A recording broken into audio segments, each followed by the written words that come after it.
अपनी सेविंग्स को इन्वेस्ट करने का सबसे आसान और भरोसेमंद ऑप्शन क्या है? बैंक एफडी, है ना? बिल्कुल, ये पसंदीदा और प्रेफर्ड ऑप्शन की लिस्ट में टॉप पर जरूर आता है।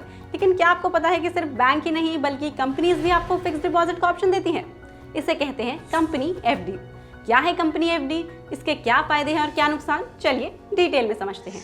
कंपनी एफडी या कॉर्पोरेट एफडी टर्म डिपॉजिट्स होते हैं जो एनबीएफसीज और फाइनेंशियल इंस्टीट्यूशंस ऑफर करते हैं। इन्वेस्टर्स इसमें एक फिक्स टाइम पीरियड के लिए फिक्स इंटरेस्ट पर पैसा लगाते हैं। अब कंपनी एफडी का हाईलाइट ये है कि इसमें आपको बैंक एफडी के मुकाबले अक्सर ज्यादा इंटरेस्ट मिलता है। तो क्या बैंक एफडी को छोड़कर इसी में पैसे लगाने चाहिए? जरा रुकिए, ये फैसला लेने से पहले कुछ अहम बातों को जरूर ध्यान में रखें। कंपनी एफडी का सबसे बड़ा फायदा है ज्यादा इंटरेस्ट। बैंक एफडी के मुकाबले कंपनी एफडी में 1.25 से लेकर 1.5% ज्यादा इंटरेस्ट मिलता है। साथ ही डिपॉजिट पीरियड के लिए भी वैसे ही ऑप्शंस मिलते हैं जैसे बैंक एफडी में। इसलिए ये इन्वेस्टर्स को एक अट्रैक्टिव इन्वेस्टमेंट ऑप्शन लग सकता है। लेकिन निवेश का फैसला सिर्फ ब्याज या टेन्योर के आधार पर करना बड़ी गलती होगी। कंपनी एफडी को इन्वेस्टमेंट के लिए कंसिडर करने से पहले आपको ये देखना है कि क्या ये उतना ही सुरक्षित है जितना कि बैंक एफडी। बैंक में किए गए फिक्स डिपॉजिट पर डीआईसीजीसी यानी deposit insurance credit guarantee corporation का इंश्योरेंस होता है। इस इंश्योरेंस के तहत इन्वेस्टर के किसी भी बैंक में डिपॉजिट पर 5 लाख रुपए तक का मैक्सिमम अमाउंट इंश्योर्ड होता है। यानी अगर बैंक फेल भी होता है तो आपकी 5 लाख तक की राशि आपको वापस मिल जाएगी।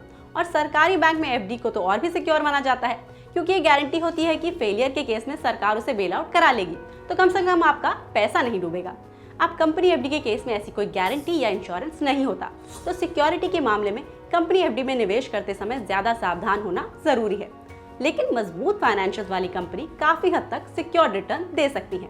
अब कौन सी कंपनी मजबूत है, इसे इवैल्यूएट करने का सबसे अच्छा तरीका है क्रेडिट रेटिंग। क्रिसिल, केयर या इकरा जैसी एजेंसीज की दी गई रेटिंग देखें। जिन कंपनियों की एफडी को AAA या AA+ जैसी रेटिंग्स हो उन्हें ज्यादा सिक्योर माना जाता है।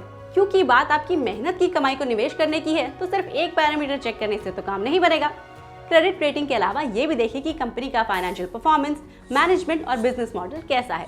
Balance sheet, profit loss account, profitability ratio और नॉन परफॉर्मिंग एसेट जैसे इंडिकेटर्स पर भी जरूर ध्यान दें। प्री मैच्योर विड्रॉल से जुड़ी शर्तें भी पहले से ही देख लेना बेहतर होता है क्योंकि कंपनी एफडी में ये नियम बैंक एफडी के मुकाबले ज्यादा सख्त होते हैं, तो इससे अचानक पैसे निकालना थोड़ा मुश्किल हो सकता है।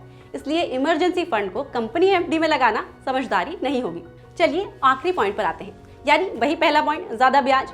अब कंपनी एफडी में ज्यादा ब्याज मिलना नॉर्मल है, लेकिन बैंक एफडी के मुकाबले कितना ज्यादा ब्याज मिल रहा है इस पर नजर रखना भी जरूरी है।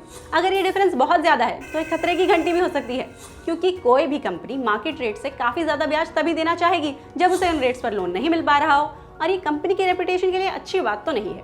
तो अब आपको फायदे, नुकसान और कहाँ ध्यान देना है ये सब तो पता चल गया। निवेश इस फैसले पर डिपेंड करेगा कि इन फैक्टर्स को कंसिडर करते हुए आपकी रिस्क कैपेसिटी क्या है। अगर आप शॉर्ट टर्म के लिए इन्वेस्ट करना चाहते हैं और थोड़ा जोखिम उठा सकते हैं तो कंपनी एफडी को इन्वेस्टमेंट ऑप्शन के तौर पर देख सकते हैं। लेकिन अगर ऐसा नहीं है तो बैंक एफडी या पीपीएफ जैसी स्कीम्स का सुरक्षित रिटर्न ही बेहतर विकल्प है। आप कौन सा ऑप्शन चुनना चाहेंगे हमें कमेंट करके बताएं और आपके काम के ऐसे ही वीडियोस के लिए बीक्यू प्राइम हिंदी को सब्सक्राइब करें।